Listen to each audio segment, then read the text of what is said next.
What goes through your heart at this point of time? You're a Shiv Bhakt yourself. You can't imagine the emotions running through my mind. You know, rongte khade ho gaye. I saw the beautiful Shivling, the chanting going on. I took off my shoes actually. Couldn't be wearing that when this wonderful chanting was going on. I had the honor of visiting the Mahakal Lok, you know, a few weeks back. And I think the government has done such a wonderful job out there. You know, it's not just the fact that there's this lovely Pratima of Shivji. Everything has been done in a traditional way. Shivji's family is there. The Saptarishi, the Murtis are there. Various parts of Lord Shiva's legends are there. Small, small details like even the signages have been put in the traditional way. The style of construction is traditional. The way it used to be in ancient times, you know, with a big wall and engraved carvings on it, is just, you know, and then seeing that Shivling being unveiled by Honorable Prime Minister Modi ji with the chanting. Oh, I'm very emotional right now. Om Namah Shivaya. Om Namah Shivaya. But, you know, for this generation, what does this mean? Because, you know, many would argue, why is it so important to visit, for example, the Mahakaleshwar Temple? Gaurav, look, there's a scientific reason for it as well. First of all, you know, there is this belief that the younger generation is very westernized and does not like to be connected to our culture. I would disagree with that. I mean, there are various proofs. I mean, one of them is the sales of my books. My books are completely connected to our culture, and most of my readers are actually the youth. But every generation has a right to look at our traditional stories from their lens. And the modern generation is such that they want to see things from a rational, scientific perspective. Well, there's a rational reason for the Mahakaleshwar as well, for the Mahakaleshwar Ji. It's not just about religiosity and rituals out there. Many don't know this, that today zero meridian is at Greenwich in the United Kingdom. But in ancient times, it was actually at Ujjain. It's mentioned in the Surya Siddhanta, which is at least 1500 to 2000 years old. Ujjain was the only place where the zero meridian and the Tropic of Cancer bisected, which meant that at summer solstice, or Dakshinayan as we say in India, the sun would be right overhead over Ujjain. It is believed that the rays of the sun at that time used to fall on the shikhar of Mahakaleshwar Ji.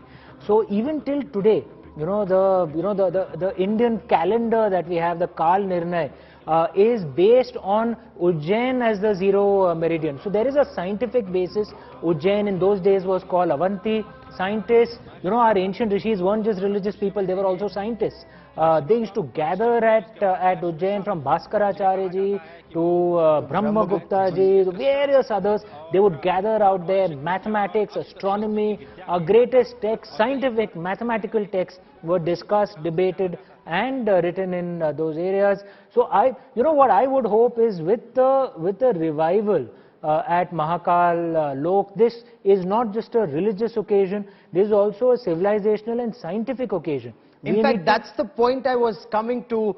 Amish, isn't it said that even Krishna ji came here to Ujjain for his education? This is where he met Sudama. This is where this was a place of learning, a center for learning, and not just a spiritual center. You are absolutely right. And in fact, in ancient times, all our temple towns were also great university towns. This is how it is in the West as well, by the way. Oxford, Cambridge grew actually around churches, but those are relatively recent universities. The oldest university in the world was actually Takshashila. It was destroyed by invaders, sadly, as were universities at Ujjain, at Nalanda, at Vikramshila, Vallabhi. Some of these universities were founded by women. Gaurav, you'll be shocked to know. Vallabhi, for example, was founded by a woman. This was a status that women had in ancient India. This was the high point of our scientific and cultural wing. I'm not anti-West. There are things from the West that we should learn.